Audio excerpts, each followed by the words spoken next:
করোনায় দেশে আরও ৬৯ জনের মৃত্যু। ৩২,৯৫৫ নমুনা পরীক্ষায় নতুন রোগী ৬,০৭৮। শনাক্তের হার ১৮.২৯।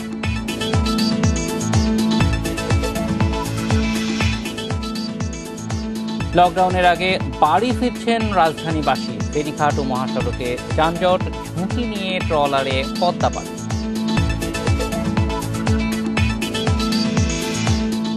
কাল থেকে সারা দেশে সর্বাত্মক লকডাউন। সকাল 9:30 থেকে 1:30 পর্যন্ত খোলা থাকবে ব্যাংক।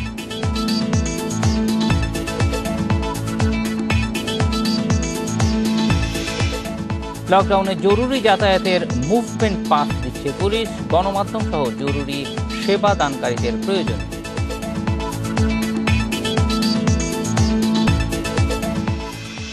স্বাগত সংবাদ সন্ধ্যায়, শুনছিলেন শিরোনাম। এবার দেশে করোনায় আরও ৬৯ জনের মৃত্যু হয়েছে। এ নিয়ে মারা গেলেন ৯,৮৯১ জন। গত ২৪ ঘন্টায় ৩২,৯৫৫ নমুনা পরীক্ষা হয়েছে। এতে করোনা শনাক্ত হয়েছে ৬,০২৮ জনের। মঙ্গলবারের স্বাস্থ্য অধিদপ্তরের বিজ্ঞপ্তিতে এসব তথ্য জানানো হয়। স্বাস্থ্যবিধি মানায় অনীহা, বেপরোয়া চলাফেরায় ঊর্ধ্বমুখী করোনা সংক্রমণ। বাড়ছে আক্রান্ত আর মৃত্যুর সংখ্যা। হাসপাতালে দেখা দিয়েছে বেড সংকট, নেই আইসিইউ। সোমবার হয়েছে সর্বোচ্চ ৮৩ জনের মৃত্যুর রেকর্ড। তবে এর পরদিনই মিলেছে খানিকটা স্বস্তি। মৃত্যু নেমে এসেছে ৬৯ জনে। তাদের ৪৩ জন পুরুষ আর ২৬ জন নারী। শনাক্ত বিবেচনায় মৃত্যুর হার ১.৪২%। আর মৃতদের ৩৯ জনের বয়স ৬০-এর বেশি। অযথা শত শত সিট না বাড়িয়ে কোয়ালিটেটিভ সিট বাড়ান। ২০টি আইসিইউ বেড করা অনেক ভালো ২০০টি সাধারণ শয্যা করার চেয়ে। কারণ হাসপাতালগুলিতে পর্যায়ক্রমে শুধুমাত্র মুমূর্ষু রোগীরা কিন্তু আসছে, এবং তাদেরকে যদি আমরা তাৎক্ষণিকভাবে সেবা দিতে পারি তাহলে কিন্তু এই রোগীগুলি প্রাণে অনেকাংশে বেঁচে যাওয়া সম্ভব। গত ২৪ ঘন্টায় সারা দেশের ২৫৫ ল্যাবে ৩২,৯৫৫ জনের নমুনা পরীক্ষা হয়। করোনা শনাক্ত হয়েছে ৬,০২৮ জনের। শনাক্তের হার ১৮.২৯%। এ নিয়ে দেশে মোট আক্রান্তের সংখ্যা দাঁড়ালো ৬,৯৭,৯৮৫ জনে। ঢাকাতে প্রায় ৪,০০০-এর মতো শয্যা সংখ্যা নতুন যুক্ত হচ্ছে। ২ থেকে ২৫০ আইসিইউ এবং এসডিইউ শয্যা সংখ্যা যুক্ত হচ্ছে। যে সমস্ত কোভিড রোগীরা মৃদু সংক্রমণ, তারা বাসায় থেকে টেলিমেডিসিনে চিকিৎসা নিলে ভালো হয়। তারা অনর্থক হাসপাতালে এসে ভিড় জমানো ঠিক না। এদিকে গত ২৪ ঘন্টায় নতুন করে সুস্থ হয়েছেন আরও ৪,৮৫৩ জন। এ নিয়ে দেশে মোট সুস্থ হলেন ৫,৮৫,৯৬৬ জন। জান্নাতুল ফেরদাউস Tanvi, independent news, Dhaka. Corona সংক্রমণ ও মৃত্যু বাড়ায় চিকিৎসা দেয়া কঠিন হয়ে পড়েছে রাজধানীর সরকারি বেসরকারি হাসপাতালগুলোতে। সারা দেশ থেকে রোগী আসা বেড়ে যাওয়ায় সৃষ্টি হয়েছে এই অবস্থা। স্বাস্থ্য অধিদপ্তর বলছে, হাসপাতাল ও বেড বাড়ানোর সব ধরনের পদক্ষেপ নেওয়া হয়েছে। রাজধানীতে বেশিরভাগ হাসপাতালে এখন বেডের চেয়ে রোগী বেশি। ফাঁকা নেই আইসিইউ, অক্সিজেন সংকটও রয়েছে আগের মতোই। গাজীপুরের বাসিন্দা মুক্তিযোদ্ধা আবুল কালাম করোনা আক্রান্ত হয়ে ভর্তি ছিলেন একটি বেসরকারি হাসপাতালে। শ্বাসকষ্ট দেখা দিলে তাকে আনা হয় কুর্মিটোলা হাসপাতালে। ইন্টারন্যাশনাল মেডিকেল কলেজ থেকে ওই রোগী আমার ভর্তি ছিল গতকাল। পরে আবার আজকে করোনা পজিটিভ ধরা পড়াতে আমার বলছে এই যে কুর্মিটোলাতে রেফার করছে। সরকারি হাসপাতালে ভর্তি রোগীদের অবস্থার অবনতি হলে দেয়া হচ্ছে আইসিইউতে। এতে ঢাকায় রোগী আসার স্রোত বাড়ছেই। আমরা রোগী নিয়ে আসি ব্রাউনবাড়িয়া থেকে, ওখানে সদর হাসপাতালে গিয়েছিল, ওখানে ওই সাপোর্টটা ওরা দিতে ওরা রেফার করছে ঢাকায়। একটি বেডের জন্য হাসপাতাল থেকে হাসপাতালে ছুটছেন রোগী ও স্বজনেরা। অনেকে বেসরকারি হাসপাতালে গিয়েও বেড পাচ্ছেন না। আজকে অথবা গতকালকে থেকে ওনার শরীরটা খুব খারাপ থাকায় কুর্মিটোলা হাসপাতালে নিয়ে এসেছি। তো আমরা ফজর নামাজ পড়ে আলটিমেটলি এসেছি, যেহেতু এখন সিচুয়েশনটা একটু ব্যতিক্রম। আমরা সবচেয়ে বেশি প্রকাশ করতে চাই রোগী যেন তৈরি না হয়, আমাদের সংক্রমণটা যেন কম হয়। এই জায়গাটাতে আমরা সবচেয়ে বেশি জোর দিতে চাই, কারণ রোগী যদি আমার কমাতে পারি ডেফিনেটলি খারাপ রোগীও কমবে, আমার আইসিইউর উপরে চাপও কমবে, হসপিটালের উপরে চাপও কমবে। আমার স্বাস্থ্য অধিদপ্তর বলছে, ডিএনসিসি সহ কয়েকটি হাসপাতাল চালু হলেই অবস্থার উন্নতি হবে। আমরা আরো কয়েকটা শুরু করব, যেমন আমাদের মেন্টাল হসপিটাল, এনআইসিবিডি, তারপরে নিগডু কিডনি হসপিটাল যেটা সেখানে শুরু করব, এবং তারপরে লালকুটিতে শুরু করব, মহানগরীতে শুরু করব, এবং আমাদের ডিএনসিসি মার্কেট বিরাট একটা হসপিটাল হবে যেখানে হাইয়েস্ট আইসিইউ থাকবে। এছাড়া রাজধানীতে রোগীর চাপ কমাতে জেলা হাসপাতালেও বেড বাড়ানো হচ্ছে বলেও জানিয়েছে স্বাস্থ্য অধিদপ্তর। Mahmudul Hasan, independent news, Dhaka. Corona আক্রান্ত বিএনপি চেয়ারপারসন খালেদা জিয়ার শারীরিক অবস্থা স্থিতিশীল রয়েছে বলে জানিয়েছে বিএনপি মহাসচিব মির্জা ফখরুল ইসলাম আলমগীর। দুপুরে গুলশানে বিএনপি চেয়ারপারসনের কার্যালয়ে সাংবাদিকদের এ কথা জানান তিনি। দেশবাসীর কাছে খালেদা জিয়ার জন্য দোয়া চান মির্জা ফখরুল। এ সময় খালেদা জিয়ার মুক্তি ও পূর্ণাঙ্গ জামিনের দাবি জানান তিনি। বিএনপি লকডাউনের বিরোধিতা করছে না জানিয়ে মির্জা ফখরুল বলেন, লকডাউন নিয়ে সরকারের কোনো সুনির্দিষ্ট পরিকল্পনা নেই। সরকার লকডাউনের নামে অকার্যকর শাটডাউন জনগণের উপর চাপিয়ে দিয়েছে বলেও মন্তব্য করেন তিনি। জাতীয় কমিটি গঠনের মাধ্যমে করোনা মোকাবেলা করতে সরকারের প্রতি আহ্বান জানান মির্জা ফখরুল। বেগম খালেদা জিয়ার স্বাস্থ্যের ব্যাপারে গতকালই আপনারা আমাদের যারা চিকিৎসক আছেন, আমাদের দেশনেত্রী বেগম খালেদা জিয়ার ব্যক্তিগত চিকিৎসক এবং দেশে বরেণ্য চিকিৎসকরা তারা আপনাদের সামনে তুলে ধরেছেন। আজকেও আসার আগে আমি আপনার খবর নিয়েছি, একই অবস্থা তিনি স্টেবল আছেন এবং আমরা আশা করছি ইতিমধ্যে তার চিকিৎসা শুরু হয়েছে। করোনা ঝুঁকি আর পথে পথে ভোগান্তি উপেক্ষা করেই কঠোর লকডাউনের আগের দিন ঢাকা ছাড়ছে মানুষ। দূরপাল্লার বাস বন্ধ থাকলেও ট্রাক, পিকআপ, মোটরসাইকেলে যে যা পেয়েছে তাতেই গন্তব্যে ছুটে যান মানুষ। এদিকে যাত্রাপথে একেবারেই উপেক্ষিত স্বাস্থ্যবিধি।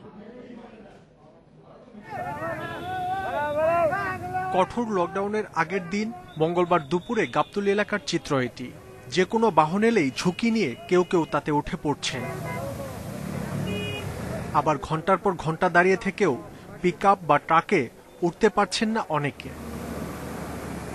দূরপাল্লার বাস চলাচল বন্ধ, তাই যে কোনো পরিবহনের খোঁজে মাইলের পর মাইল হাঁটতে হয় যাত্রীদের। অনেকে ঝুঁকি নিয়ে মোটরসাইকেলেই যাত্রা করেন দূরের পথে।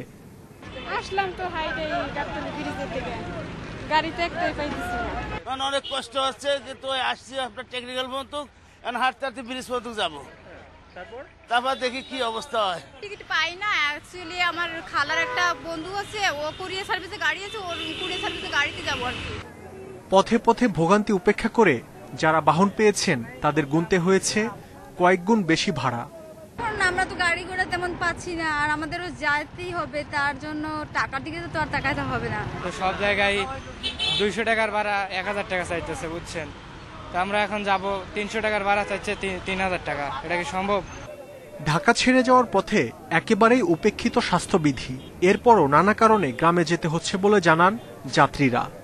এতদিন সচেতন ভাবে ছিলাম, কিন্তু এখন যেহেতু পারিবারিক ভাবে প্রবলেম, সেক্ষেত্রে আমার যাইতে হচ্ছে। দূরপাল্লার বাস যেহেতু ছাড়তেছে না, যার কারণে আমরা সবাই এক জায়গায় একত্রিত ভাবে দাঁড়াইছি গাড়ির অপেক্ষায়।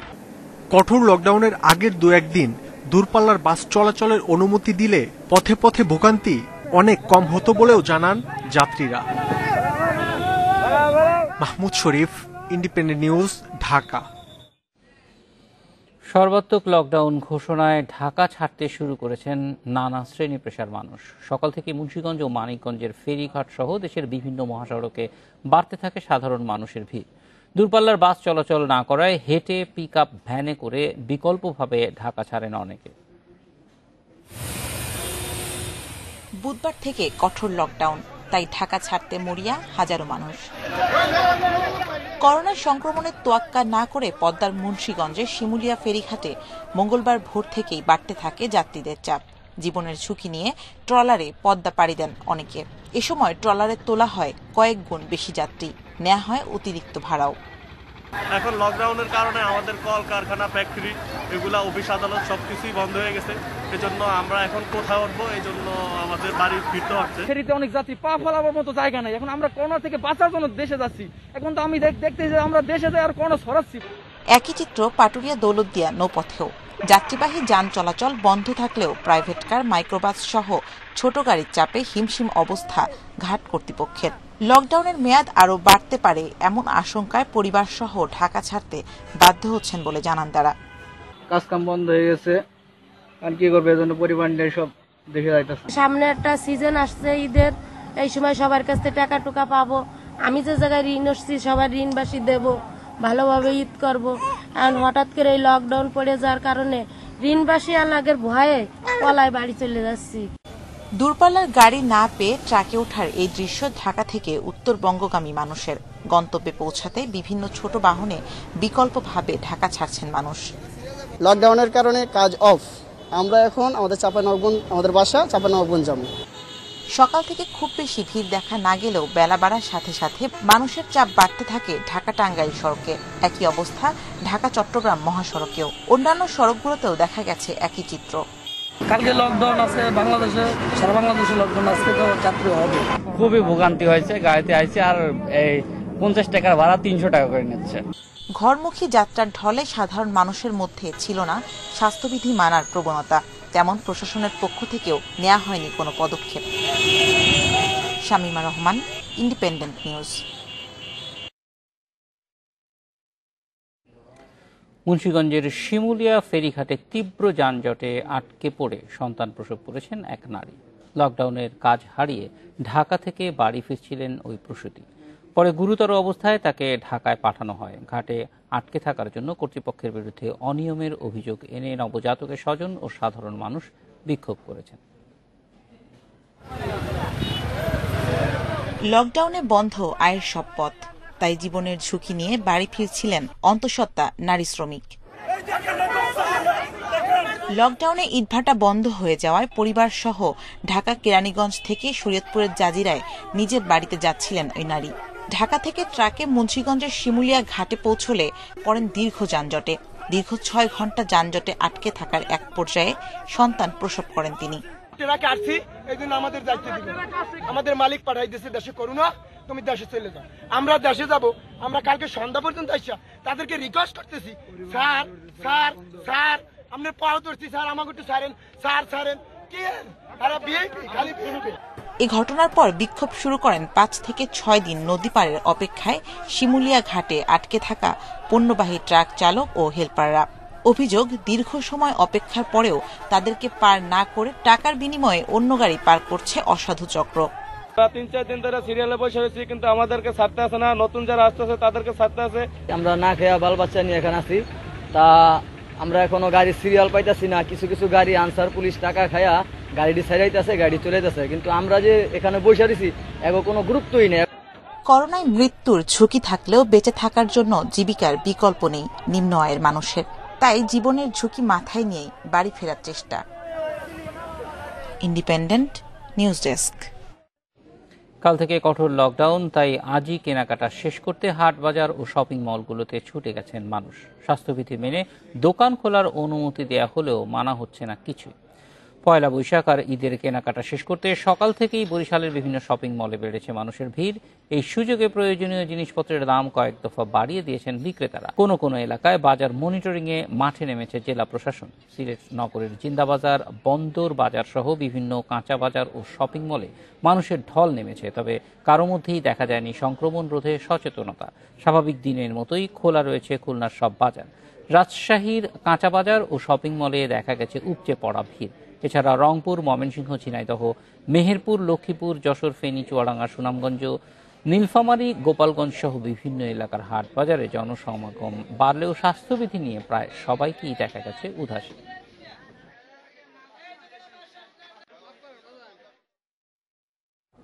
কঠোর লকডাউনে ব্যাংক খোলা থাকবে সকাল 9:30 থেকে দুপুর 1:30 পর্যন্ত। মঙ্গলবার এক বিজ্ঞপ্তিতে এ তথ্য জানিয়েছে বাংলাদেশ ব্যাংক। পরবর্তী নির্দেশ না দেওয়া পর্যন্ত সাপ্তাহিক ছুটি ও সরকারি ছুটির দিন ছাড়া দৈনিক 4 ঘন্টা লেনদেন চলবে। এর আগে 14 থেকে 21 এপ্রিল বিশেষ প্রয়োজনে ব্যাংকিং সেবা দিতে বাংলাদেশ ব্যাংকের গভর্নরকে চিঠি পাঠায় মন্ত্রিপরিষদ বিভাগ। পরে এই বিষয়ে বৈঠক করে বাংলাদেশ ব্যাংকের ঊর্ধ্বতন কর্মকর্তারা ব্যাংক খোলা রাখার বিষয়ে সিদ্ধান্ত নেন। গেল সোমবার 8 দিনের লকডাউনে মন্ত্রিপরিষদ বিভাগ থেকে প্রজ্ঞাপন জারি করা হয়। এতে বলা হয়, সকল সরকারি, আধা সরকারি, স্বায়ত্তশাসিত ও বেসরকারি অফিস, আর্থিক প্রতিষ্ঠান বন্ধ থাকবে। পরে এই বিষয়ে সার্কুলার জারি করে ব্যাংক বন্ধ রাখার নির্দেশ দেওয়া হয়। তবে মঙ্গলবার ব্যাংক খোলা রাখার সিদ্ধান্ত নেওয়ায় দেশের 2 শেয়ার বাজারও খোলা থাকবে বলে জানিয়েছে নিয়ন্ত্রক সংস্থা বিএসইসি।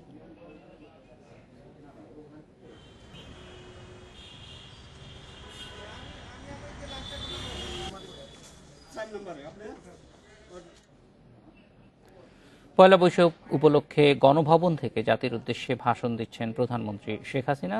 বিটিভির সৌজন্যে আমরা সরাসরি চলে যাচ্ছি সেখানে। বঙ্গাব্দের আন্তরিক শুভেচ্ছা, শুভ নববর্ষ। আজ আবাহনী দিন। এসো হে বৈশাখ, এসো এসো, মুছে যাক গ্লানি, ঘুচে যাক জরা, অগ্নি স্নানে সূচি হোক ধরা। কবিগুরু রবীন্দ্রনাথ ঠাকুরের কালজয়ী এই গান গেয়ে আজ আমরা আবাহন করব নতুন বছরকে। একই সঙ্গে শুরু হয়েছে মুসলমানদের পবিত্র সিয়াম সাধনার মাস মাহে রমজান। আমি সকল ধর্মপ্রাণ মুসলমানকে পবিত্র মাহে রমজানের মোবারকবাদ জানাচ্ছি। নতুন বছরের শুভক্ষণে আমি গভীর শ্রদ্ধার সঙ্গে স্মরণ করছি সর্বকালের সর্বশ্রেষ্ঠ বাঙালি জাতির পিতা বঙ্গবন্ধু শেখ মুজিবুর রহমানকে। শ্রদ্ধা জানাচ্ছি জাতীয় চার নেতার প্রতি, স্মরণ করছি মুক্তিযুদ্ধের 30 লাখ শহীদ এবং 2 লাখ নির্যাতিত মা বোনকে। শ্রদ্ধা জানাচ্ছি সকল বীর মুক্তিযোদ্ধাকে। আমি স্মরণ করছি 1975 সালের 15ই আগস্টের কাল রাতে ঘাতকদের হাতে নিহত আমার মা বেগম ফজিলাতুন্নেসা মুজিব, 3 ভাই মুক্তিযোদ্ধা ক্যাপ্টেন শেখ কামাল, মুক্তিযোদ্ধা লেফটেন্যান্ট শেখ জামাল ও 10 বছরের ছোট্ট শেখ রাসেলকে। কামাল ও জামালের নবপরিণীতা বধূ সুলতানা কামাল ও রোজি জামাল, আমার চাচা মুক্তিযোদ্ধা শেখ আবু নাসির সহ সেই রাতের সকল শহীদকে। প্রিয় দেশবাসী, সৃষ্টির অমোঘ নিয়মে সময় চলে যায়। করোনা ভাইরাসের মহামারীর মধ্যেই আমরা 1 বছরের অধিক সময় পার করলাম। মার্চের প্রথম সপ্তাহের দিকে আমাদের দেশে করোনা ভাইরাস প্রথম শনাক্ত হয়েছিল। নানা আশঙ্কা আর আতঙ্ক গ্রাস করেছিল আমাদের। সেসব মোকাবেলা করেই আমাদের টিকে থাকতে হয়েছে। এরই মধ্যে করোনা ভাইরাসের থাওয়ায় আমরা হারিয়েছি আমাদের অনেক প্রিয়জনকে, আপনজনকে। আমি সকলের রুহের মাগফিরাত এবং আত্মার শান্তি কামনা করছি। স্বজন হারা পরিবারের সদস্যদের প্রতি গভীর সমবেদনা জানাচ্ছি। প্রিয় দেশবাসী, পহেলা বৈশাখের বর্ষবরণ বাঙালির সর্বজনীন উৎসব। আবহমান কাল ধরে বাংলার গ্রামগঞ্জে আনাচে কানাচে এই উৎসব পালিত হয়ে আসছে। গ্রামীণ মেলা, হালখাতা, বিভিন্ন ধরনের খেলাধুলার আয়োজন ছিল বর্ষবরণের মূল অনুষঙ্গ। ব্যবসায়ীরা আগের বছরের দেনা পাওনা আদায়ের জন্য আয়োজন করতেন হালখাতা উৎসবের। গ্রামীণ পরিবারগুলো মেলা থেকে সারা বছরের জন্য প্রয়োজনীয় তৈজসপত্র কিনে রাখতেন। গৃহস্থ বাড়িতে রান্না হতো সাধ্যমতো উন্নত মানের খাবারের। 1960-এর দশকের শেষ ভাগে ঢাকায় নাগরিক পর্যায়ে ছায়ানটের উদ্যোগে সীমিত আকারে বর্ষবরণ শুরু হয়। আমাদের মহান স্বাধীনতার পর ধীরে ধীরে এই উৎসব নাগরিক জীবনে প্রভাব বিস্তার করতে শুরু করে। 1980-র দশকে পয়লা বৈশাখের বর্ষবরণ অনুষ্ঠানে বাঙালির অসাম্প্রদায়িক এবং গণতান্ত্রিক চেতনার বহিঃপ্রকাশ ঘটতে থাকে। মূলত আওয়ামী লীগ সহ অন্যান্য ধর্মনিরপেক্ষ রাজনৈতিক দল এবং সংগঠন সমূহের কর্মী সমর্থকদের অব্যাহত প্রচেষ্টার ফলেই আজকের এই অবস্থান। কালক্রমে বর্ষবরণ অনুষ্ঠান এখন শুধু আনন্দ উল্লাসের উৎসব নয়, এটি বাঙালি সংস্কৃতির একটি শক্তিশালী ধারক বাহক হিসেবে প্রতিষ্ঠিত হয়েছে। পহেলা বৈশাখ আমাদের সকল সংকীর্ণতা, কুপমণ্ডুকতা পরিহার করে উদারনৈতিক জীবন ব্যবস্থা গড়তে উদ্বুদ্ধ করে। আমাদের মনের ভিতরে সকল ক্লেদ, জীর্ণতা দূর করে আমাদের নতুন উদ্যমে বাঁচার অনুপ্রেরণা দেয়। আমরা যে বাঙালি, বিশ্বের বুকে এক গর্বিত জাতি। পহেলা বৈশাখের বর্ষবরণে আমাদের মধ্যে এই স্বায়ত্তবোধ এবং বাঙালিয়ানা নতুন করে প্রাণ পায়, উজ্জীবিত হয়। আজ শুধু বাংলাদেশে নয়, বিশ্বের যে প্রান্তেই বাঙালি জনগোষ্ঠী বসবাস করেন, সেখানেই বাঙালির হাজার বছরের লোক সংস্কৃতির বিস্তার ঘটছে বর্ষবরণ সহ নানা অনুষ্ঠানের মধ্য দিয়ে। আর পৃথিবী জুড়ে তৈরি হচ্ছে বাঙালি সংস্কৃতির সঙ্গে অন্য সংস্কৃতির সেতু বন্ধ। গত বছরের মতো এবছরও আমরা বাইরে কোনো অনুষ্ঠান করতে পারছি না, কারণ করোনা ভাইরাসের দ্বিতীয় ঢেউ নতুন করে আঘাত এনেছে সারা দেশে। দ্বিতীয় ঢেউয়ের করোনা ভাইরাস আরও মরণঘাতী হয়ে আবির্ভূত হয়েছে। পহেলা বৈশাখের আনন্দ তাই গত বছরের মতো এবারও ঘরে বসেই উপভোগ করব আমরা। টেলিভিশন চ্যানেল সহ নানা ডিজিটাল মাধ্যমে অনুষ্ঠানমালা প্রচারিত হবে। সেসব অনুষ্ঠান উপভোগ ছাড়াও আমরা নিজেরাও পরিবারের সদস্যদের নিয়ে ঘরোয়া পরিবেশে আনন্দ উপভোগ করতে পারি।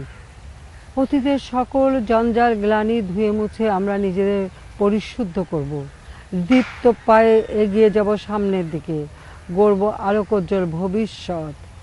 এই হোক এবারের নতুন বছরের শপথ। কবিগুরুর ভাষায় আবারও বলতে চাই, নিশি অবসান ওই পুরাতন বর্ষ হলো গত, আমি আজ ধুলিতলে এ জীর্ণ জীবন করিলাম নত। বন্ধু হও শত্রু হও যেখানে যে কেহ রও, ক্ষমা করো আজিকার মতো পুরাতন বছরের সাথে পুরাতন অপরাধ যত। প্রিয় দেশবাসী, গত বছর করোনা ভাইরাস আঘাত হানার পর আমাদের নানাবিধ বিরূপ পরিস্থিতির মোকাবেলা করতে হয়েছে। এই মহামারী প্রতিরোধে যেহেতু মানুষের সঙ্গ নিরোধ অন্যতম উপায়, সেজন্য আমাদের এমন কিছু পদক্ষেপ করতে হয়েছে যার ফলে মানুষের জীবন জীবিকার উপর প্রভাব পড়েছে। গত সপ্তাহের দ্বিতীয় ঢেউ প্রবল আকার ধারণ করলে মানুষের চলাচলের উপর আমাদের কিছু কিছু নিষেধাজ্ঞা আরোপ করতে হয়। আপনারা দেখছেন কোনোভাবেই সংক্রমণ ঠেকানো যাচ্ছে না। জনস্বাস্থ্য বিশেষজ্ঞদের পরামর্শে তাই আমাদের আরও কিছু কঠোর ব্যবস্থা নিতে হচ্ছে। আমি জানি এর ফলে অনেকেরই জীবন জীবিকার অসুবিধা হবে, কিন্তু আমাদের সকলকেই মনে রাখতে হবে মানুষের জীবন সর্বাগ্রে। বেঁচে থাকলে আবার সব কিছু গুছিয়ে নিতে পারবো। গত বছর আমরা একটানা ৬২ দিন সাধারণ ছুটি বলবৎ করেছিলাম। আমরা এখনো শিক্ষা প্রতিষ্ঠানগুলো খুলে দিতে পারিনি। বিদেশের সঙ্গে চলাচল স্বাভাবিক হয়নি। এই অবস্থা শুধু আমাদের দেশে নয়, বিশ্বের যেখানেই এই মরণঘাতী ভাইরাসের প্রকোপ বাড়ছে সেখানে এ ধরনের ব্যবস্থা নিতে হচ্ছে। মানুষের জীবন রক্ষার পাশাপাশি আমাদের অর্থনীতি, মানুষের জীবন জীবিকা যাতে সম্পূর্ণ ভেঙে না পড়ে সেদিকে আমরা কঠোর দৃষ্টি রাখছি। সকলের সহযোগিতায় আমরা বেশ কিছু কার্যক্রম হাতে নিয়েছিলাম, যার ফলে গত বছর করোনা ভাইরাস মহামারী জনিত প্রভাব আমরা সফলভাবে মোকাবেলা করতে সক্ষম হয়েছি। করোনা ভাইরাসের কারণে অর্থনীতির উপর সম্ভাব্য বিরূপ প্রভাব মোকাবেলায় গত বছর আমরা 4টি মূল কার্যক্রম নির্ধারণ করেছিলাম। 4টি কার্যক্রম হয়েছে: 1. সরকারি ব্যয় বৃদ্ধি করা, সরকারি ব্যয়ের ক্ষেত্রে কর্মসৃজনকেই প্রাধান্য দেওয়া। 2. আর্থিক সহায়তার প্যাকেজ প্রণয়ন, অর্থনৈতিক কর্মকাণ্ড পুনরুজ্জীবিত করা। শ্রমিক কর্মচারীদের কাজে বহাল রাখা এবং উদ্যোক্তাদের প্রতিযোগিতার সক্ষমতা অক্ষুণ্ণ রাখা। 3. সামাজিক সুরক্ষা কার্যক্রমের আওতা বৃদ্ধি, দারিদ্র সীমার নিচে বসবাসকারী জনগণ, দিনমজুর এবং অপ্রাতিষ্ঠানিক কর্মকাণ্ডে নিয়োজিত জনসাধারণের মৌলিক চাহিদা পূরণে বিদ্যমান সামাজিক সুরক্ষা কার্যক্রমের আওতা বৃদ্ধি। 4. মুদ্রা সরবরাহ বৃদ্ধি করা, অর্থনীতির বিরূপ প্রভাব উত্তরণে মুদ্রা সরবরাহ এমনভাবে বৃদ্ধি করা যেন মুদ্রাস্ফীতি না ঘটে। এই 4 মূলনীতির ভিত্তিতে আমাদের কার্যক্রম এখনও অব্যাহত রয়েছে। আমরা ইতিমধ্যে প্রায় 1,24,053 কোটি টাকার 23টি প্রণোদনা প্যাকেজ ঘোষণা করেছি। কলকারখানা যাতে উৎপাদন ব্যাহত না হয় সে ব্যবস্থা আমরা নিয়েছি। কৃষি উৎপাদন বৃদ্ধির উদ্যোগ নিয়েছি।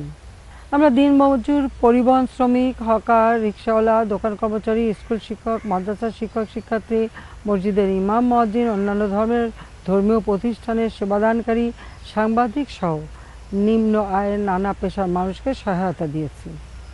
প্রায় 2.5 কোটি মানুষকে বিভিন্ন সরকারি সহায়তার আওতায় আনা হয়েছে। আপনাদের শঙ্কিত হওয়ার কোনো কারণ নেই, সরকার সব সময় আপনাদের পাশে রয়েছে।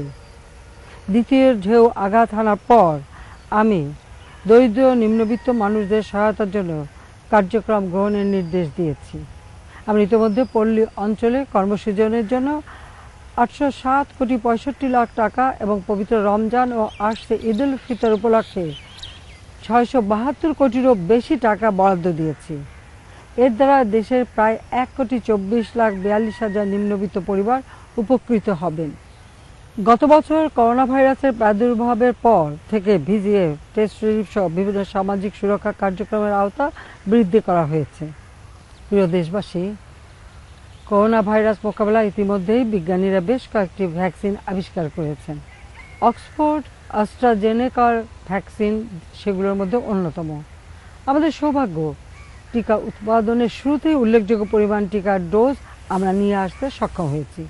ইতিমধ্যে 56 লাখের বেশি মানুষকে প্রথম ডোজ টিকা দেওয়া সম্পন্ন হয়েছে। যারা প্রথম ডোজ গ্রহণ করেছেন তাদের দ্বিতীয় ডোজ দেওয়া শুরু হয়েছে। আমরা পর্যায়ক্রমে দেশের সকলকে টিকার আওতায় নিয়ে আসব। আমাদের সে প্রস্তুতি রয়েছে।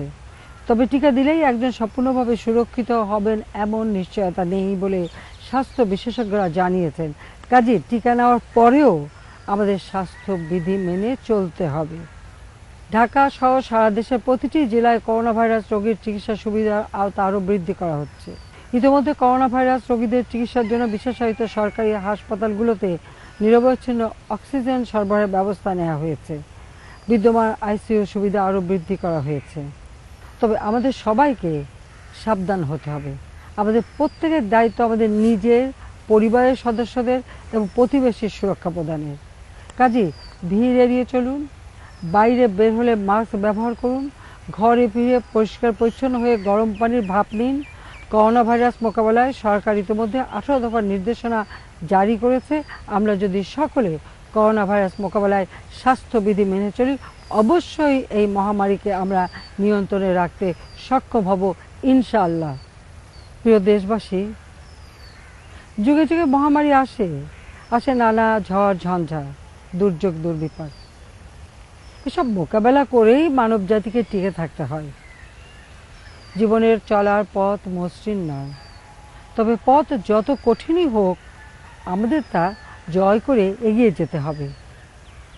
আমাদের জাতীয় কবি কাজী নজরুল ইসলামের ভাষায় তাই বলতে চাই, আমরা চলিব পশ্চাতে ফেলি পচা অতীত, গিরি গুহা ছাড়ি খোলা প্রান্তরে গাহিব গীত, সৃজিব জগৎ বিচিত্রতর বীর্যবান, তাজা জীবন্ত সে নব সৃষ্টি শ্রম মহান।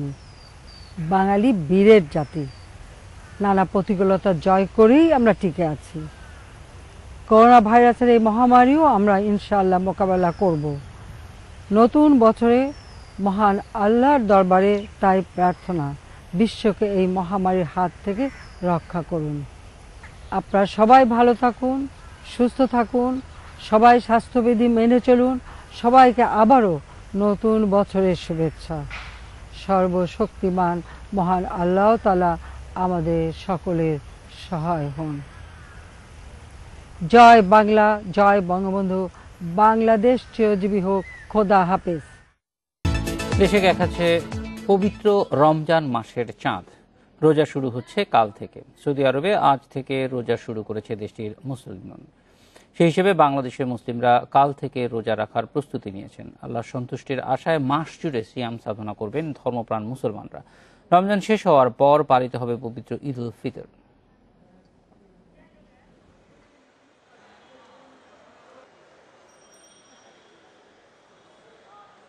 লকডাউনে জরুরি প্রয়োজনে সাধারণ মানুষের যাতায়াত নিশ্চিতে মুভমেন্ট পাস দিচ্ছে পুলিশ।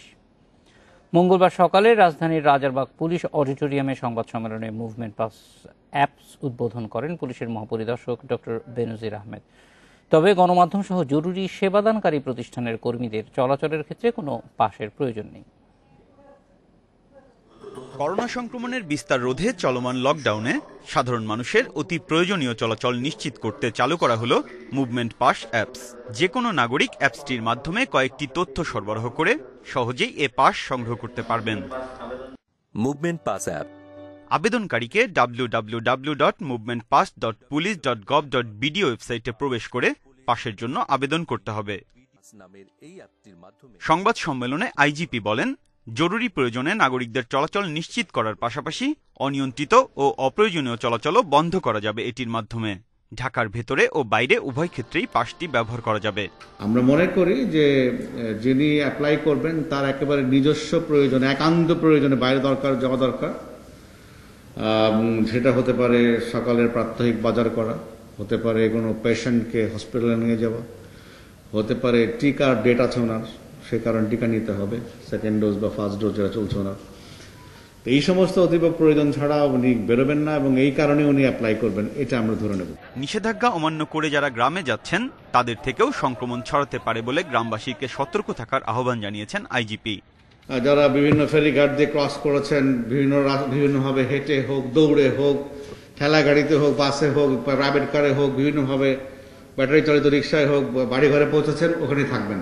এবং গ্রামবাসী এলাকাবাসীকে বলবো সবাই খেয়াল রাখবেন, এই লোকগুলো অন্তত আগামী 7 থেকে 14 দিন দে শুড বি আইসোলেটেড। উনি কিন্তু এই এলাকা থেকে ইনফেক্টেড করে ফেলতে পারেন। লকডাউনে প্রয়োজন ছাড়া বাইরে বের না হওয়া এবং স্বাস্থ্যবিধি সম্পূর্ণরূপে মেনে চলারও আহ্বান জানান পুলিশ মহাপরিদর্শক। Biprojit Chanda, independent news, Dhaka. Lockdown ও ধান সংকটের অজুহাতে আবারও বেড়েছে সব ধরনের চালের দাম। এক সপ্তাহের ব্যবধানে প্রকারভেদে প্রতি কেজিতে বেড়েছে 2 থেকে 8 টাকা পর্যন্ত। দাম বাড়ায় বিপাকে পড়েছেন সাধারণ মানুষ। নতুন ধান বাজারে পুরোপুরি না আসা পর্যন্ত চালের দাম কমবে না বলে জানিয়েছেন ব্যবসায়ীরা। যশোরে পাইকারি ও খুচরা বাজারে চালের দাম প্রতি কেজিতে বেড়েছে 2 থেকে 8 টাকা। খুচরা ব্যবসায়ীদের দাবি, লকডাউন ও মিলারদের কারসাজিতে তৈরি হয়েছে সংকট।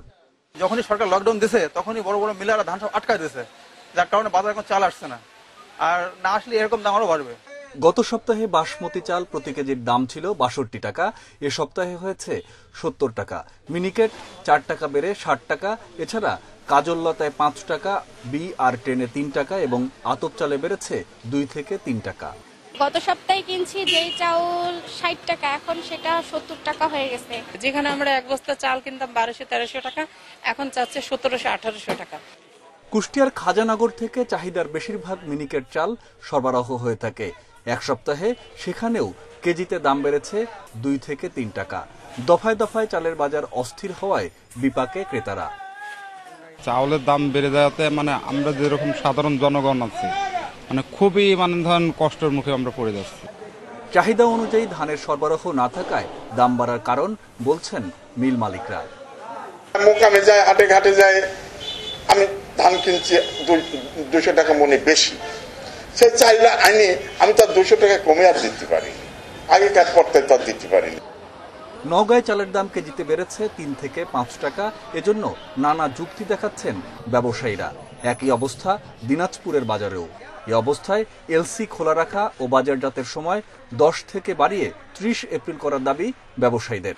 সরকারের যে এলসি করার সময়টা যেটা শেষ হয়ে গেছে, এইটাকে বৃদ্ধি করা দরকার। পাশাপাশি এলসি কিন্তু মাল বাজারজাতকরণেরও সময় যদি বৃদ্ধি করে, আমি মনে করি যে আগামী 1 মাস চালের বাজার স্থিতিশীল থাকবে। এদিকে লক্ষ্মীপুরে প্রতি কেজি দাম বেড়েছে 3 টাকা। এজন্য মিলারদের কৃত্রিম সংকট তৈরির অভিযোগ করছেন খুচরা ব্যবসায়ীরা।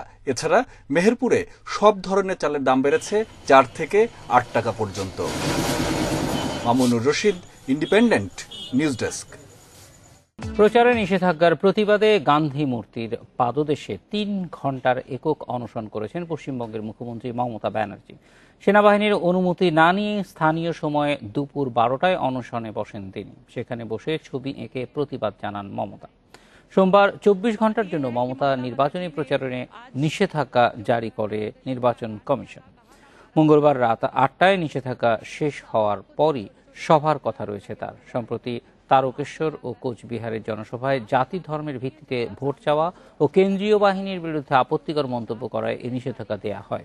কমিশনের এই সিদ্ধান্তকে অগণতান্ত্রিক এবং অসাংবিধানিক বলেও আখ্যা দেন মমতা।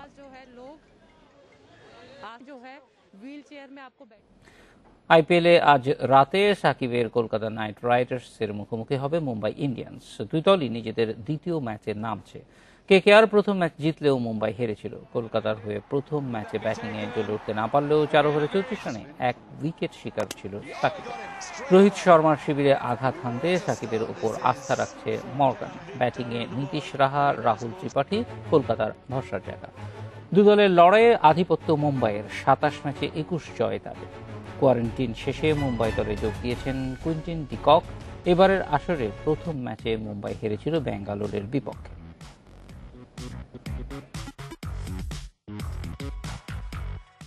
সংবাদ সন্ধ্যা শেষ করব, তার আগে জানাচ্ছি শিরোনামগুলো আরেকবার। করোনায় আরও 69 মৃত্যু, 32,955 নমুনা পরীক্ষায় নতুন রোগী 6,028, শনাক্তের হার 18.29।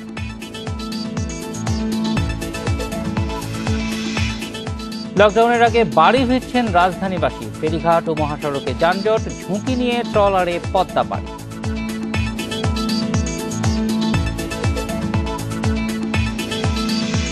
কাল থেকে সারা দেশে সর্বাত্মক লকডাউন, সকাল 9:30 থেকে 1:30 পর্যন্ত খোলা থাকবে ব্যাংক।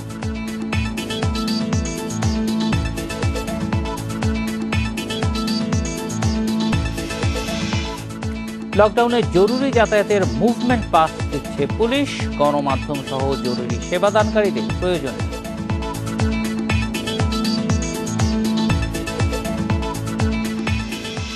এই ছিল সংবাদ সন্ধ্যায়। ইন্ডিপেন্ডেন্ট টেলিভিশনের সব খবর বিস্তারিত জানতে চোখ রাখুন ফেসবুক, ইউটিউব, টুইটার।